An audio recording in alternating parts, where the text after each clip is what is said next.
합니다. 말씀 한 절 읽고 강의를 하도록 하죠. 디모데전서 3장 8절에서 12절까지 말씀입니다. 디모데전서 3장 8절에서 12절까지 말씀.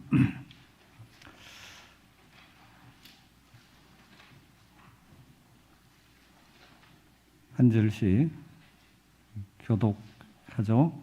이와 같이 집사들도 정중하고 일구이언을 하지 아니하고 술에 임박히지 아니하고 더러운 일을 탐하지 아니하고 이에 이 사람들을 먼저 시험하여 보고 그 후에 책망할 것이 없으면 집사의 직분을 맡게 할 것이요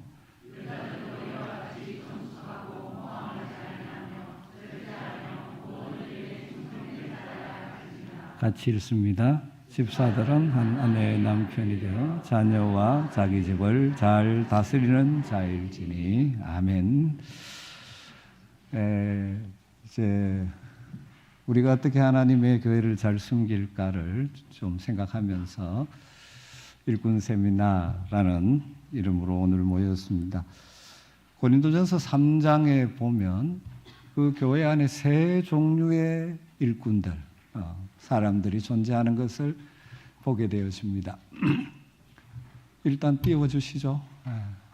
영상부터 띄워놓고 시작하세요. 세 종류의 사람이 있는 것을 보게 되어집니다. 하나는 하나님의 교회를 세우는, 바울 사도가 교회를 집 짓는 것에 비유하면서 자신은 내게 주신 은혜를 따라 지혜로운 건축자처럼 교회를 섬기고 있다.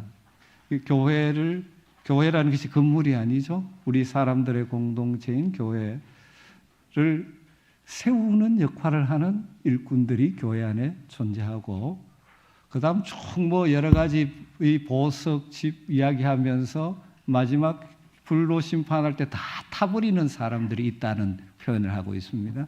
그러니까 열심히 뭔가 교회를 섬기는 것 같은데 실제로 하나님의 교회를 세우는 데는 별 유익하지 못한, 하나님의 평가에서는 아무것도 아닌 이 일꾼들이 교회 안에 존재할 수 있고, 심지어는 하나님의 성령이 가시는 전인 교회 공동체를 파괴하는, 무너뜨리는 자들이, 우리 번역에는 더럽히면 이렇게 되었는데 원래는 파괴한다는, 고린도 교회에는 그런 자들이 있었어요. 분열을 시키고 음행에 빠지고 하면서 하나님의 성령이 가시는 전인 교회 공동체를 무너뜨리는, 상처를 입히는 자들이 존재했죠. 그러면서 아주 엄중한 경고를 하죠. 그를 파괴하는 자를 하나님께서 내가 파괴시켜 버릴 것이다. 그런 엄중한 경고를 합니다. 고린도 교회뿐만 아니라 이 시대 교회도 마찬가지입니다. 이 땅의 지상의 교회들은 다 불완전하고 우리 연약한 인생이 모여 있다 보니까 교회 안에는 늘 세 부류의 사람이 공존합니다.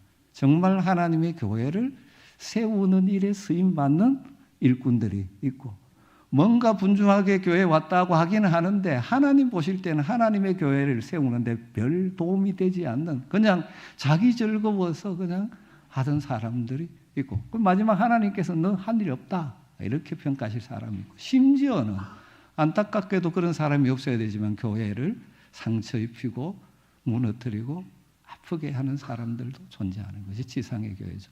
우리가 어떤 성도가 되어야 되고, 특별히 교회에서 직분을 맡았다 하면 어떤 직분자가 되어야 할지는 너무나 자명하죠. 우리 모두는 교회를 세우는 직분자가 되어야 할 줄로 믿습니다. 그래서 우리 교회 직분자들이 정말 함께 하나님의 교회를 세우는 일에 쓰임받는 우리 성도와 일꾼들이 되기를 소망하면서 이 국제제자훈련원에서 교회를 세우는 리더십이라는 주제를 가지고 만들어 놓은 강의를 가운데 좀 일부를 제가 가져와서 오늘 그리고 다음 주일에 나누도록 하겠습니다. 다운이 지나가는 거죠?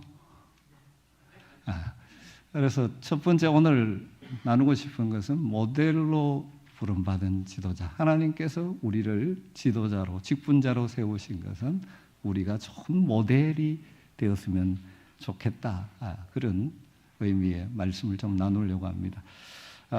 존 맥스웰이라는 리더십, 성경적 리더십에 대해서 많이 말씀하시는 이 분이 이 시대에 좋은 리더가 되려면 세 가지 역할을 잘 감당해야 된다라고 이야기를 했습니다. 하나는 좋은 지도자는 어떤 지도자? 모델이 돼요. 보고 닮아가고 싶은 모델이 되는 지도자가 좋은 지도자. 모델이 되는 지도자가 되어질 때 교회를 세우는 지도자가 되죠. 지금 미국 사람들은 꼭 첫 자를 가지고 기억하기 쉽게 늘 만들죠. 그래서 M자를 가지고 이 세 가지를 이야기했습니다.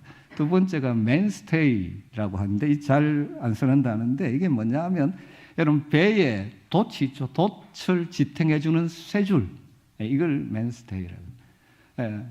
그러니까 돛이 잘 제대로 서 있어야 배가 바람을 맞아서 쭉 잘 갈 텐데 그걸 지탱해주는 쇠줄, 돛을 지탱해주는 쇠줄, 그와 같은 역할을 잘 해야 된다. 더 쉽게 말하면 돕는 자, 헬프. 좋은 지도자는 잘 돕는 사람이다.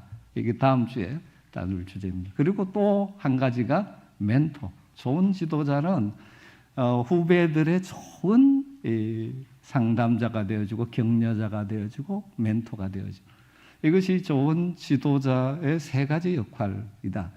특별히 오늘 모인 분들은 우리 교회에서 그래도 다 이 지도자급에 속하는데 여러분 좋은 후배들에게 모델도 되시고 함께 동력하는 사역자들의 좋은 돕는 자들이 되시고 그리고 후배들의 좋은 멘토가 되셨으면 좋겠습니다.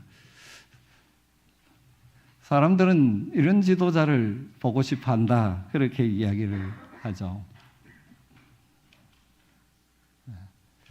여러분은 영적인 지도자, 특별히 교회 지도자가 갖춰야 될 중요한 자질이 무엇이라고 생각하십니까? 나름대로 이런 지도자가 되면 좋겠다, 이런 지도자가 되면 좋겠다, 다 있겠죠. 그럼 한번 생각해 보고 내가 그래서 그런 지도자가, 그런 리더가, 그런 일꾼이 되어야 되겠다. 내가 그런 생각을 가지고 있다면 생각하면 좋을 것 같아요. 목사님이 그렇게 되라, 장로님들이 그렇게 다 되기 전에 내가 기대하는, 바라는 그런 지도자로 내가 점점 성장했으면 좋겠다는 마음을 가지면 좋겠습니다. 그래서 토마스 칼라이라는 분이 이런 말을 했답니다. 당신이 당신의 학생들을 키워내고 싶어하는 그 모습이 되라. 교사가 되어서 학생들을 키운다면 학생들이 이렇게 됐으면 좋겠다라는 바람이 있다면 바로 교사가 그런 자가 되라는 거예요. 여러분, 우리의 믿음, 우리 교회에서 자라는 믿음의 후배들이, 젊은 세대, 다음 세대들이 어떤 사람이 되기를 여러분 원하십니까? 그러면 바로 저와 여러분이 그런 모습이 돼야 하는 것이죠. 잘 알지만 모델이 왜 필요합니까? 예수님께서도 말씀하셨죠. 요한복음에서 마지막 이 제자들의 발을 씻긴 후에 이런 말씀을 하셨죠. 너희가 나를 선생이라 또는 주라 하니 너희 말이 옳도다. 내가 그러하다. 내가 주와 또는 선생이 되어 너희 발을 씻었으니 너희도 서로 발을 씻어주는 것이 옳으니라. 내가 너희에게 행한 것 같이 너희도 행하게 하려 하여 본을 보였노라. 우리 주님의 지상의 삶의 모든 것들은 또 한편 우리의 뭐로 하나님의 백성답게, 하나님의 일꾼답게 사는 자들은 이렇게 사는 것이라는 우리 주님의 본이 있지 않습니까? 그래서 우리가 늘 주님을 바라보고 살아가야 되죠. 예수님의 제자훈련의 교재는 다른 것이 없었어요. 우리는 제자훈련하면 제자훈련 교재 펴놓고 막 질문하고 이래가면서 하지만 예수님은 사실 그렇게 하지 않으셨죠. 뭐가 예수님의 제자훈련입니까? 제자들과 함께 살면서 보여주시는 삶과 인격, 그것이 바로 제자훈련의 교재였죠. 그래서 제자들을 키우셨던 것과 같은 것이죠. 예수님만 그렇게 말씀하신 것이 아니라 바울 사도도 본이 얼마나 중요한지 이렇게 고린도전서 11장 1절에서 이야기를 하죠. 완담하라. 네. 내가 그리스도를 본받는 자 된 것 같이 너희는 나를 본받는 자 되라. 우리는 사실 저를 비롯해서 부족하니까 자꾸 예수님 본받아라, 내 본받지 말고 이러는데 바울 사도는 그렇게 이야기하지 않았어요. 내가 예수님을 그리스도를 본받으려고 살려고 하는 것처럼 너희도 나를 본받아라, 그렇게 이야기해요. 신앙의 우리 앞선 자들에게 중요한 것이 바로 그죠. 우리가 주님을 본받아 살고, 그래서 우리가 우리의 후배들에게, 다음 세대들에게, 우리 교회 오는 다음 성도들에게 본이 되어 주는 삶이 되기를 우리 주님은 기대하고 계시는 거죠. 저는 우리 교회 먼저 믿는 성도들, 특별히 직분을 맡은 자들이 이런 모델이 되는 지도자로 우리 함께 성장했으면 좋겠습니다. 사실 이 강의를 하면서 제일 부담은 제가 됩니다. 제가 니는 뭐 제대로 모델이 안 되는 것 같은데 이럴까 싶어가지고. 그렇지만 같이 우리 그런 우리 후배들의 우리를 보면서 신앙에 따라올 수 있는 그런 모습들을 좀 갖추어가면 좋을 것 같습니다. 왜 모델이 필요합니까? 굉장히 모델이 필요한 이유는 모델이 있으면 배우기가 쉽기 때문입니다. 말로 하는 것이 아니라 보여주는 것이죠. 이런 말이 있습니다. 사람들은 듣는 대로 사는 것이 아니라 보는 대로 산다. 여러분, 자녀들에게 종종 부모하는 실수가 뭡니까? 이래라 저래라 하는데 자녀들이 그 말대로 안 삽니다. 뭐대로 사는지 아십니까? 여러분이 하는 것 보고 그것대로 삽니다.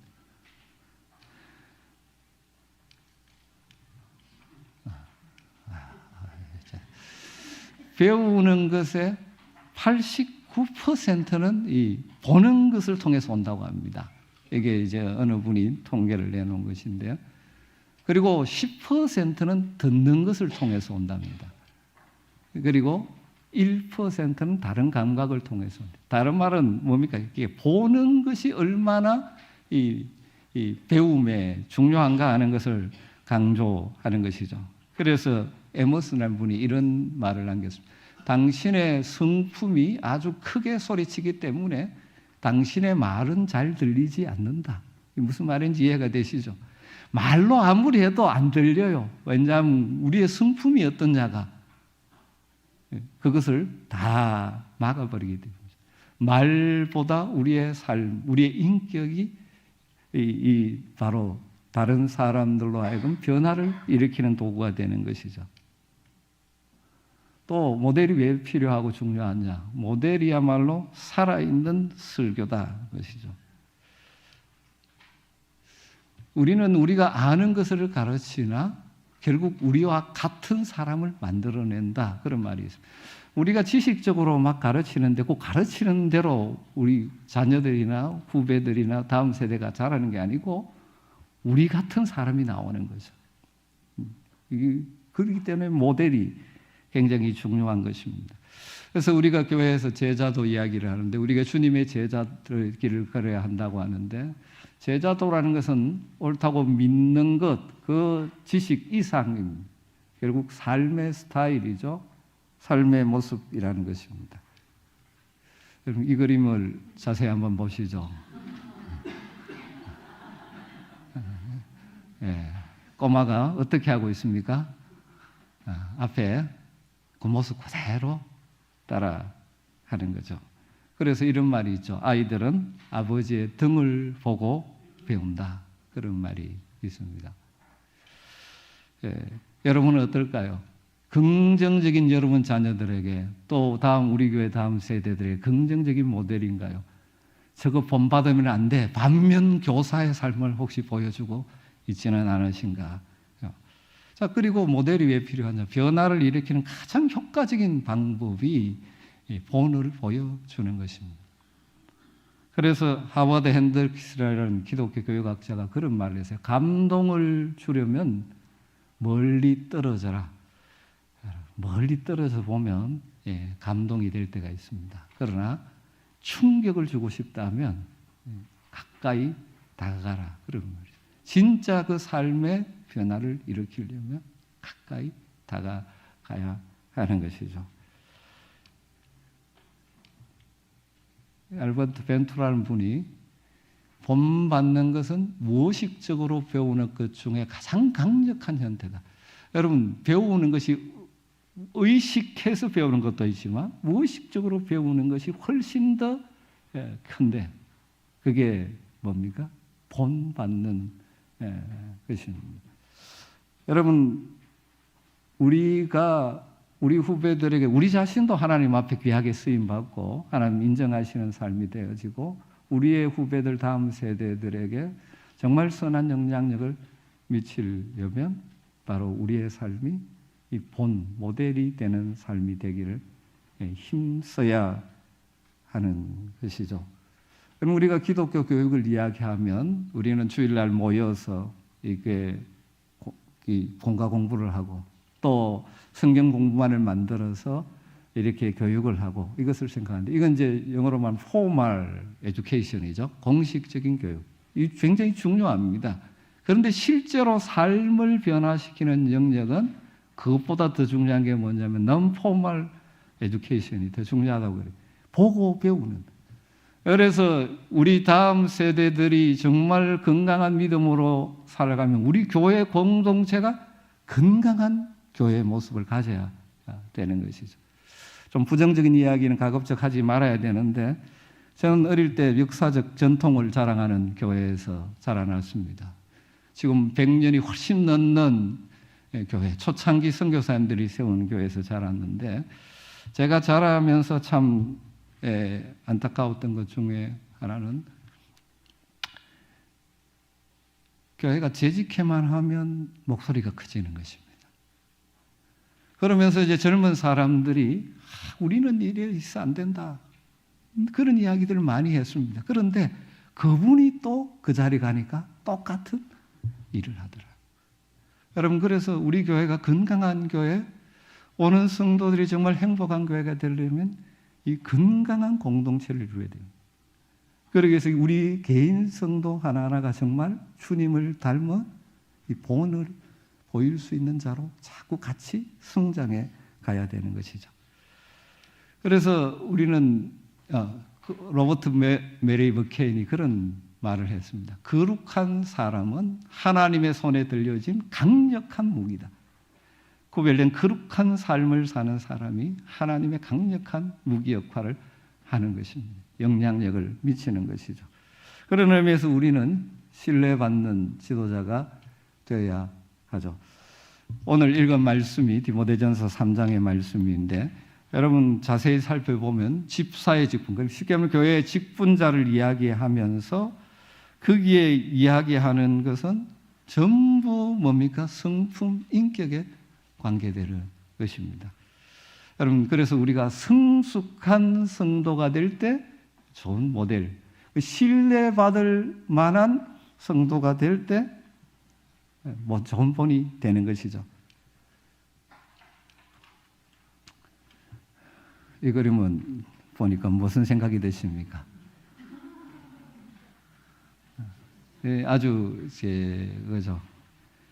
몸은 다 어른이 됐는데 여전히 어린아이 같은. 다르게 말하면 나이와 성숙은 언제나 일치하는 것이 아니라는 거죠. 나이가 들었다고 다 어른이 아닌 경우가 많이 있죠. 교회 안에도 안타깝게도 늙은 아이들이 참 많이 있다. 이런 분들 때문에 교회가 힘들어지고 그러는 거죠. 교회 신앙생활의 연조는 오래되고 그래서 직분은 있는데 신앙적으로는 아직 어린아이 수준에 머물러 있어서 늘 졸라 그러고 조금만 일 생기면 삐져 교회 안 나오면 목사가 가가 신방하고 엉덩이 다독다독 거려줘야 되고 이런 신도가 안 돼요. 그래서 성숙한 성도, 신뢰받는 사람이 되죠. 그럼 성숙이라고 할 때 다르게 말하면 믿을 만한 인격을 가진 성도가 되는 것인데 스티븐 코비가 그런 말을 신뢰는 어디에서 나오느냐 하면 성품 플러스 역량이라고 해요. 성품과 역량이 겸비될 때 진짜 신뢰가 나온다는 거죠. 그래서 성경을 보면 지도자 또 교회 성도들을 향하여 강조하는 것은 전부 성품 문제라는 것입니다. 교회 지도자 작은 특별히 디모데서에 많이 나오죠. 장로는 집사는 뭐 이렇게 이야기하는데 그 내용을 보면 전부 뭡니까? 성품에 관계된 것입니다. 그래서 우리가 교회를 섬기고 봉사하기 이전에 우리의 인격이 말씀 안에서 변화되어 인격이 성숙해 가야 되는 것이죠. 그럼 지도자의 자격을, 직분자의 자격을 이야기할 때 성경은 은사, 능력 이런 것에 대해서는 별로 이야기하지 않습니다. 그 인격, 성품을 주로 이야기하는 것이죠. 물론 우리가 다 완벽하게 성숙한 자들은 아무도 아니죠. 중요한 것은 우리가 성숙을 향해 현재 가고 있느냐, 이게 중요한 것입니다. 그럼 변화의 열매가 있느냐.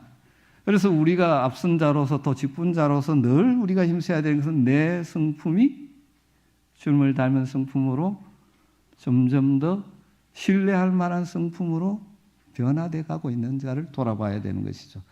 오늘 말씀에서 강조하는 성품 몇 가지만 한번 생각해 보죠. 집사의 자격을 이야기하면서 첫 번째로 정중한 자, 옛날 번역에는 단정한 자, 여집사에 번역할 때는 정숙한 자 이렇게 번역했습니다. 똑같은 단어입니다. 그러니까 신뢰받을 만한 성숙한 성품의 중요한 요소는 정중한 자, 단정한 자, 다르게 말하면 진지한 삶의 태도, 영어로 표현하면 dignity, 신중한 사람, 품 있는 사람.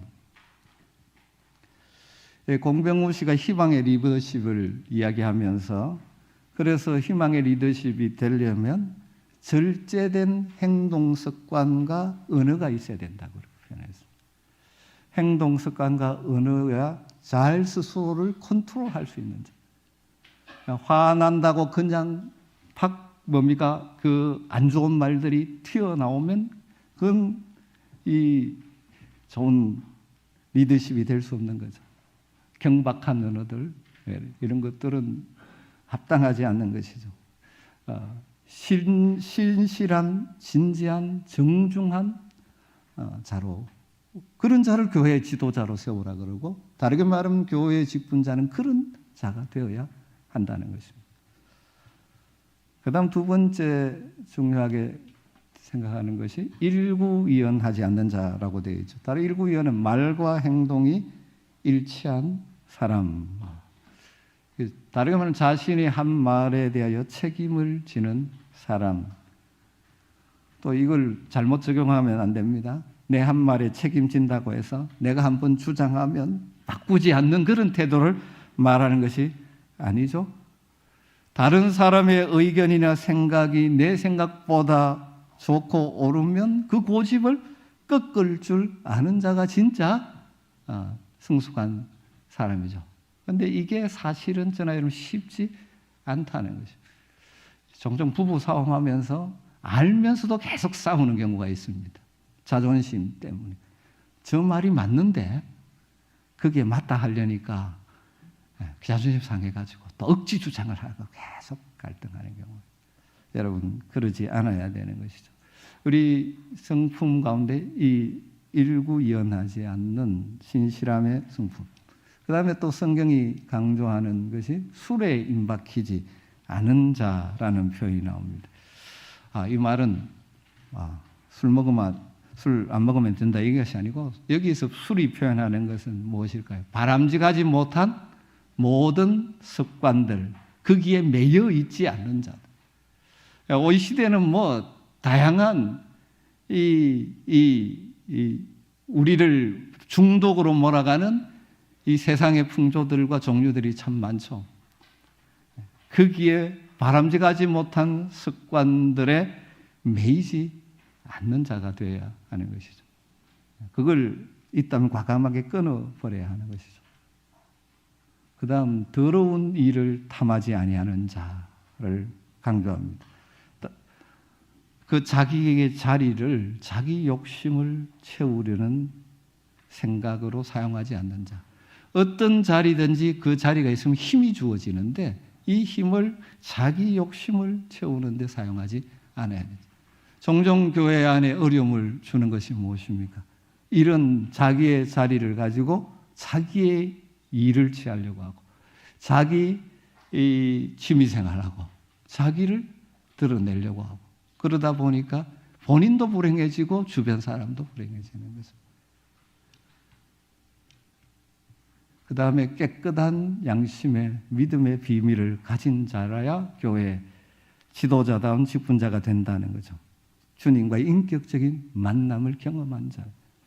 다르게 표현하면 거듭나 성령으로 살아가는 자여야 되는 것이죠. 이게 되지 않으면 교회 생활을 오래 했고 종종 그런 분이 세월이 흘러서 교회에 중요한 직분을 맡으면 교회의 방향이 흐트러지게 되는 것이죠.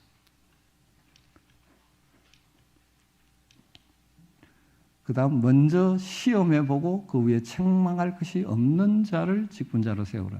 검증된 자를 교회의 직분으로 세우라. 다르게 말하면 우리의 삶이 그런 주변 사람들로부터 인정받는 사람. 그래서 성경은 이 표현을 이걸 쓸 때 신실한 읽을 때 착한 사람이라 착하고 충성된 이런 표현을 많이 씁니다. 여러분 충성된 종하고 착한 것하고가 연결되어 있습니다. 돌아가신 이상근 목사님은 종종 그런 이야기를 했다고 합니다. 그 사람에게 알려면 그 시대에 그러니까 통장이나 반장한테 물어봐라 그런 이야기. 주변 사람들이 그를 어떻게 보느냐. 여러분 우리 교회 직분자를 세울 때도 그런 자들이 세워야 돼요. 또 어떤 분은 오히려 이렇게죠. 그 부인한테 물어봐라 뭐 이런 이야기를 하는 거예요.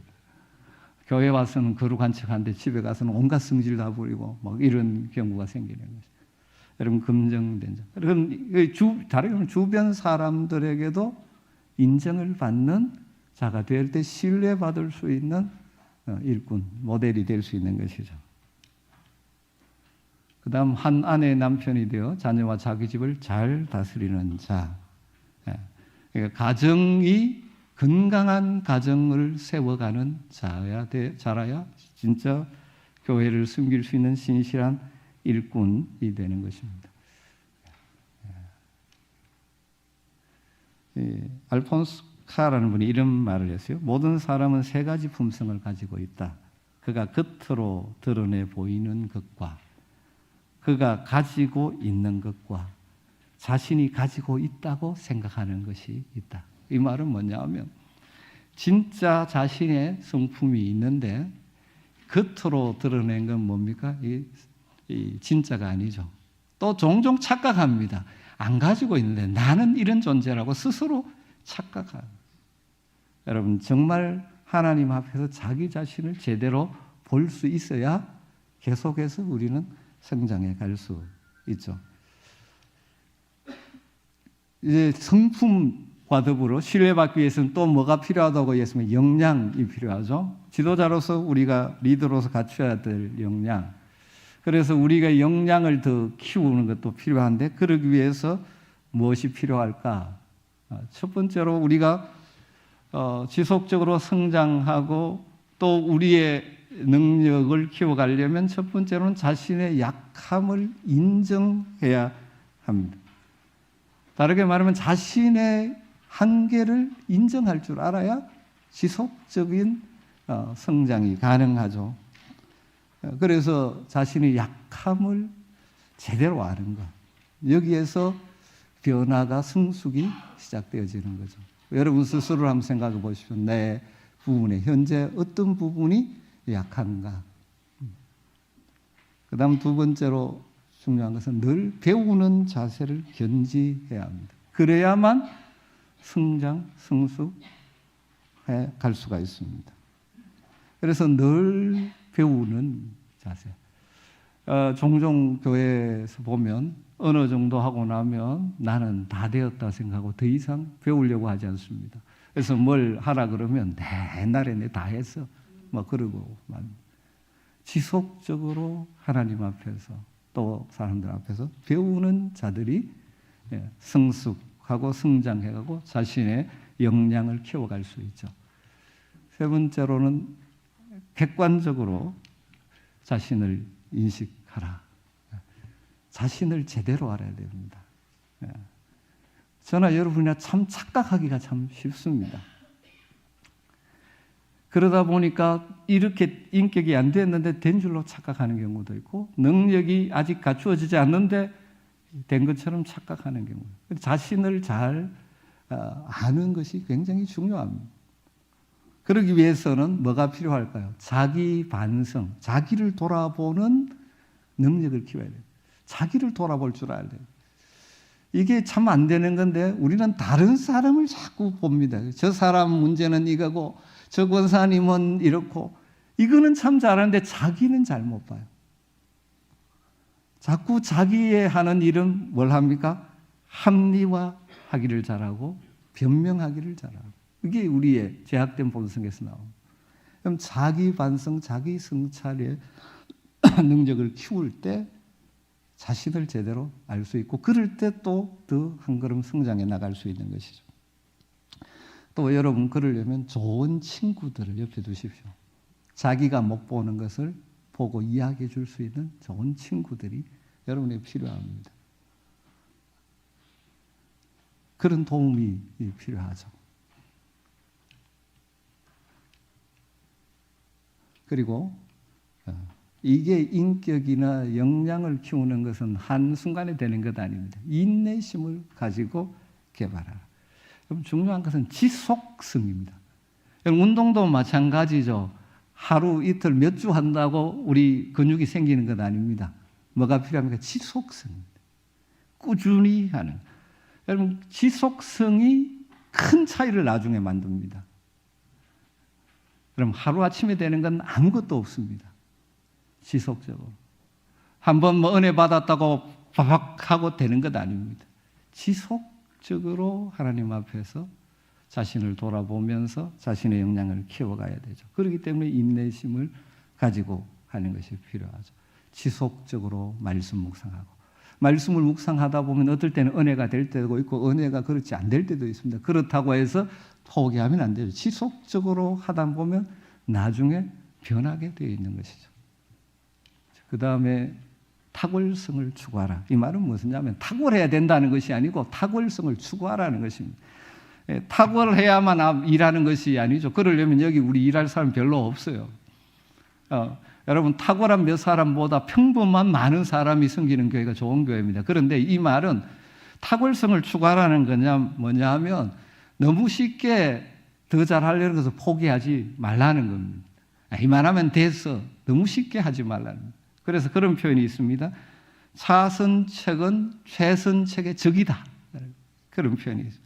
적당히 이 정도 뭐 이렇게 하지 말라는 거죠. 할 수 있는 최선을 기대하면서 나가라는 것이죠. 돈 쿠진스라는 분이 이런 말을 했습니다. 나는 하나님의 영광을 위해 교회를 관리하고 싶다. 그보다 못한 것은 창조주에게 합당하지 않다. 그분은 당신이 지으신 모든 것을 보고 좋았다고 하셨지 그만하면 됐군 그렇게 하지 않으셨다. 천지를 창조하니 보시기에 좋았더라. 여러분, 우리가 능력의 한계가 있기 때문에 다 탁월한 존재는 되지 않지만 뭐 대충 하고 이러면 됐어가 아니라 하나님 앞에서 좀 더 좋았다라고 할 수 있기를 힘써야 한다는 것이죠. 자, 마무리하면서 그래서 우리 스스로의 리더십, 지도력을 개발해 가야 하는데 그러기 위해서 이 몇 가지 영역에서 우리가 함께 기도하고 힘쓰면 좋겠습니다. 첫 번째가 신뢰성입니다. 저는 우리 교회 성도님, 특별히 직분자들은 정말 신뢰성이 있습니다. 믿을 만한 사람. 그게 영향력이 큰 것입니다. 제가 좋아하고 자주 쓰는 말 가운데 한 가지인데요. 마더 테레사가 한 말입니다. We are not called to be successful. We are called to be faithful. 우리는 성공을 위해 부름을 받은 것이 아니라 신실함을 위해 부름을 받았다. 여러분, 성공을 하면 좋겠지만 그것이 목표가 아니고 내게 주어진 현재의 삶에 신실함을 살면 그 자체가 성공이고 그 결과는 또 하나님께서 주시는 거죠. 이 시대는 뭘 자꾸 강조합니까? 결과를 강조합니다. 이 문화에 물들어 있다 보니까 결과를 내야 된다는 데 초점을 두다 보니까 각종 편법도 나오고 그러는 것이죠. 하나님의 일은, 하나님의 교회의 일은 하나님이 신실하신 분이기 때문에 신실한 자들을 통하여 하나님 일하시는 것이죠. 여러분, 우리는 신실함을 위해 부름을 받은 자들이라는 사실을 기억하면 좋겠습니다. 프랜시스 구야마라는 일본 출신의 조지 메이슨대 교수님인데, 그분이 그런 글 가운데, 컬럼 가운데 그런 말이 있습니다. 재정 적자보다 더 겁나는 것이 신뢰 적자다. 재정 적자보다 더 겁나는 것이 신뢰. 여러분, 신뢰가 있으면 지금 어려움이 있더라도 뭡니까? 사람들이 투자를 하고 도와줘요. 시장 경제 체제에서 무역 적자, 재정 적자보다 신뢰 적자가 더 위태롭다. 왜 무너집니까? 신뢰도가 무너지면 금방 무너지는 것입니다. 그래서 이분은 이 신뢰가 제4의 경제 요소다, 그런 표현을까지 합니다. 여러분은 어떻습니까? 이 신뢰성을 평가한다면 어떤 것 같습니까? 이 부분이 우리가 점점 키워가야 할 영역이죠. 점점 더 믿을 만한 사람으로 성숙해가는 것이죠. 아까도 이야기했죠. 신뢰는 성품과 역량이 합쳐질 때 나온다. 그래서 성품과 역량의 균형을 이루어야 되는 것이죠. 신뢰성, 개인 차원에서 신뢰성이죠. 대인관계 차원에서 신뢰성이 있으면 신용이 생기는 것입니다. 이것은 큰 자산이 되는 것이죠. 지도자의 품성을 개발하는 것은 외적인 훈련 이상의 것을 요구한다. 왜냐하면 그 일은 단지 습관뿐만 아니라 마음과 관계되기 때문이다. 그런 표현이죠. 결국 마음에서 나오는 것이죠. 날마다 성령을 의지함으로 우리의 마음을 주님 닮아가고 신뢰를 쌓아가는, 여러분의 삶의 현장에서도 다양한 한 주시는 힘입니다.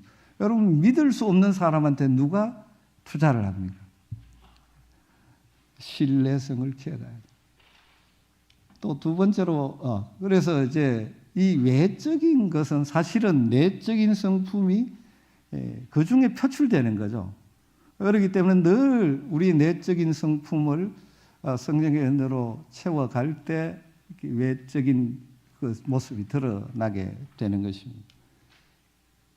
두 번째는 귀납적 사고 능력을 키워라, 그렇게 말합니다. 귀납적 사고가 뭐냐 하면 관찰, 해석, 적용, 이 세 가지를 할 줄 아는 것입니다. 어떤 일에 대해서 그 내용을 관찰하고 그 의미를 해석해내고 그래서 그걸 적용하며 사는 능력이 필요하다는 것입니다. 여러분, 좋은 리더는 시키는 일만 하는 것이 아니라 스스로 상황을 보고 판단을 하고 해결책을 찾고 일하고 하는 것이죠. 그러기 위해서는 이런 이 훈련이 늘 필요한 것이죠. 관찰하고 그것을 해석해내는 능력이 키우고 그리고 그것을 실제로 적용하는. 이건 또 우리가 말씀을 우리의 삶에 적용할 때도 마찬가지예요. 말씀 가운데, 말씀을 관찰하는 가운데 하나님 어떤 분이신가, 하나님 우리에게 뭘 요구하시는가, 그리고 그 의미가 무엇인가를 이해하고 그럼 내 삶에 이건 어떻게 적용할 것인가 할 때 내 삶이 말씀을 따라 변화되어져 가는 것이죠. 특별히 지도자들에게 필요한 것이 이 귀납적 사고죠. 이게 안 되면 뭡니까? 소위 말하는 똥꼬집을 부리는 겁니다. 사건을 제대로 관찰하고 해석하지 못하고 그래서 적용할 줄 모르니까 그냥 자기 그냥 하고 싶은 이야기 계속 하는 거죠. 지도자에게 필요한 것 중에 하나죠. 그 다음에 또 하나는 인생의 나침판이 있어야 합니다. 다르게 말하면 내 인생의 삶의 방향을 바르게 설정해야만 우리는 지속적인 그 길을 가는 것이죠. 그래서 어떻게 보면 나를 하나님께서 왜 이 땅에 두셨는가에 대한 분명한 자기 인식을 가지고 그런 자신의 사명 선언문 같은 것들을 작정할 수 있으면 좋죠. 나의 인생을 향한 하나님의 뜻은 무엇인가? 나를 왜 이 가정에 두셨는가? 왜 이 교회에 두셨는가? 하나님의 목적은 무엇일까? 그것을 깨닫고 계속 그 길로 갈 때 성장해 가는 것이죠. 그래서 그런 말이 있습니다. 평생의 사명을 확인하는 순간 당신의 인생은 제3의 거듭남을 경험하게 된다. 바울 사도가 예수 그리스도를 박해하는 자였는데 부활하신 주님을 만나고 이방인의 사도로 부름받았다는 사실을 확신하면서부터 그의 인생은 완전히 바뀌게 되는 것이죠. 내 인생에서 우리는 그냥 이 땅에 왔다가 그냥 살다가 사라질 존재가 아니지 않습니까? 하나님께서 우리를 지으신 목적이 있고 하나님께서 우리를 구원하실 때는 우리를 향한 하나님의 뜻과 계획이 있는 것이죠. 그 앞에 바로 쓸 때 지속적인 성장이 가능한 것이죠. 여러분 집을 지으면서 설계도가 없이 지으면 어떻게 될까요? 내 인생의 방향성에 대한 설계도가 필요한 것이죠. 네 번째, 시간 관리. 제가 4시까지는 마칠 계획이었는데 벌써 다 됐네요. 빨리 마무리하도록 하겠습니다. 요즘 길게 하는 건 정말 별로 안 좋아하니까. 자, 시간 관리를 잘 하셔야 됩니다. 자기 성장을 위해서. 실패를 하고 있는데요, 오늘. 정말 오래간만에 강의를 해보다 보니까 이 조절이 좀 안 됐습니다. 죄송합니다. 시간이 만물 중에 가장 귀중한 것이라면 이를 낭비하는 것은 최대 낭비라고 할 수 있다. 프랭클린이 그런 말을 했습니다. 여러분 시간을 어떻게 사용합니까? 이런 말이 있습니다. 무능한 직원이나 실력 없는 간부는 항상 바쁘다. 그러니까 바쁘다 입에 달고 사는 사람은 무능하다 지금 이야기합니다.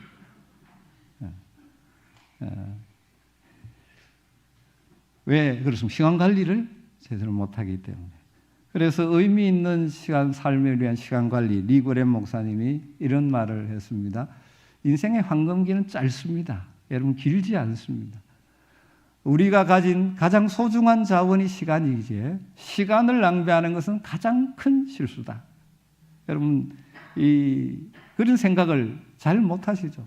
우선순위를 바로 정하는 것이 효과적인 인생 열쇠다. 의미 있는 삶이란 영원히 가치 있는 것에 인생을 투자하는 것이다. 여러분 소위 이야기할 때 급한 일과 중요한 일이 있잖아요. 우리는 늘 급한 일에 쫓기는 삶을 살 때가 많습니다. 그러다가 중요한 일을 놓치기를 잘합니다. 우리가 이 우선순위를 세울 때 중요한 일을 우선을 해야 되죠. 급한 일 처리하다가 허덕이면 안 되죠. 그러면 늘 급하게 살다가 이루지 못합니다. 중요한 일. 하나님의 백성에게 있어서 중요한 일은 뭡니까? 여러분 가장 의미 있는 삶은 뭘까요? 잠시 있다가는 이 땅의 것을 위해 투자하는 것이 아니라 영원한 가치를 위해 인생을 투자하는 거죠. 그래서 중요한 하나님과의 관계, 하나님의 말씀을 묵상하고 내 인생의 중요한 것에 우선적인 시간을 투자하는 거예요.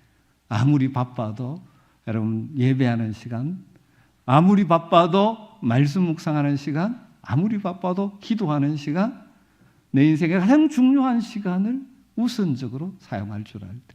여러분 그렇게 되면 오히려 그 시간이 다른 여러 가지 급한 것들을 우선순위를 따라 정리해내기 때문에 훨씬 더 효과적인 삶을 살 수 있는 것이죠.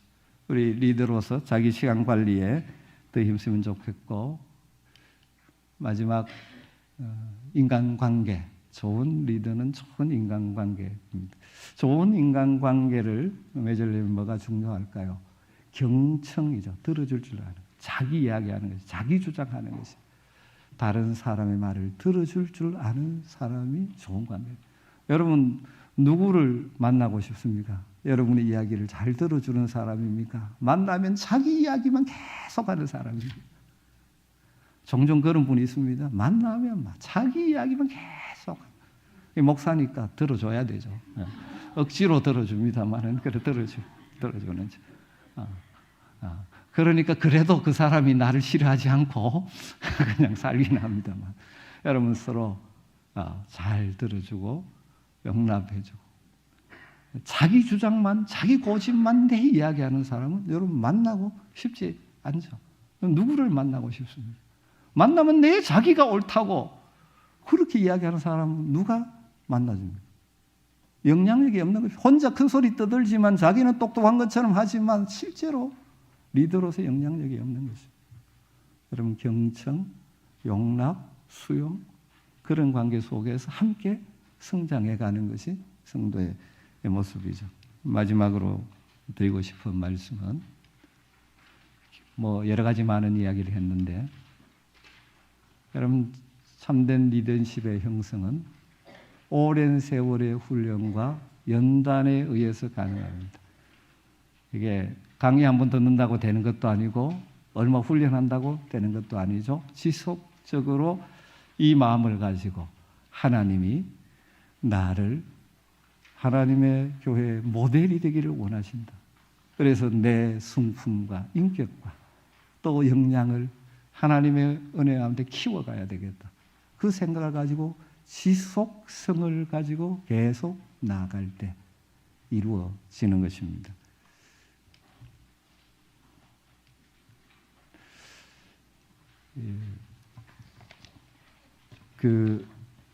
이 그림 뭐냐면 지금 씨를 뿌리고 있죠. 이런 나무가 있다는 겁니다. 인도네시아의 대나무인데 씨를 뿌려도 2년에서 4년이 되기까지는 소식이 없답니다. 열심히 물 주고 해도 소식이 없는데 열심히 그래도 소식이 없습니다. 그런데 한 5년째쯤 되면 갑자기 크는데 28m까지 크는 나무가 있다. 어쩌면 우리의 이게 성품이나 리더십이 그렇죠. 그렇게 해도 성장하지 않는 것 같고 눈에 보이는 변화가 없는 것 같은데 지속성을 가지고 가다 보면 어느 날 나를 돌아보면 내가 이렇게 변해 있구나 하는 것을 보게 될 날이 있다 하는 것이죠. 사랑하는 우리 성도님들, 직분자들, 우리가 주님의 본을 따라서 우리가 우리의 다음 세대와 우리 후배들, 우리 교회 오는 성도들에게 좋은 신앙의 모델이 되겠다는 마음에 결심을 하시고 여러분의 인격과 역량을 계속 키워감으로 여러분을 보면서 우리의 믿음의 세대들이 닮아가고 변화되는, 그래서 지속성 있는 교회, 은혜로운 교회로 우리 함께 교회를 세워가는 하나님의 사람들이 되었으면 좋겠습니다.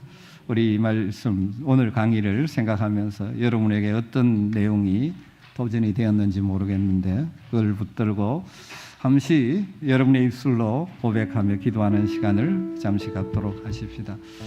하나님, 우리를 정말 좋은 신앙의 모델이 되므로 우리의 자녀들, 우리 교회 믿음의 후배들, 다음 세대들이 우리를 보고 믿음 안에서 아름답게 성장하게 되는 그런 통로가 되기를 원합니다. 부족합니다. 날마다 주님과 함께하면서 우리의 인격이, 신뢰성이, 또 우리의 필요한 역량들이 키워져 감으로 인해서 하나님, 우리가 하나님께 쓰임받는 인생이 되고 우리의 다음 세대들에게 좋은 신앙의 모델이 되므로 우리가 아름다운 믿음의 유산들이 흘러가는 교회가 되게 하여 주시옵소서. 오늘 말씀 가운데 도전이 되는 것 붙들고 우리 잠시 함께 기도하도록 하겠습니다.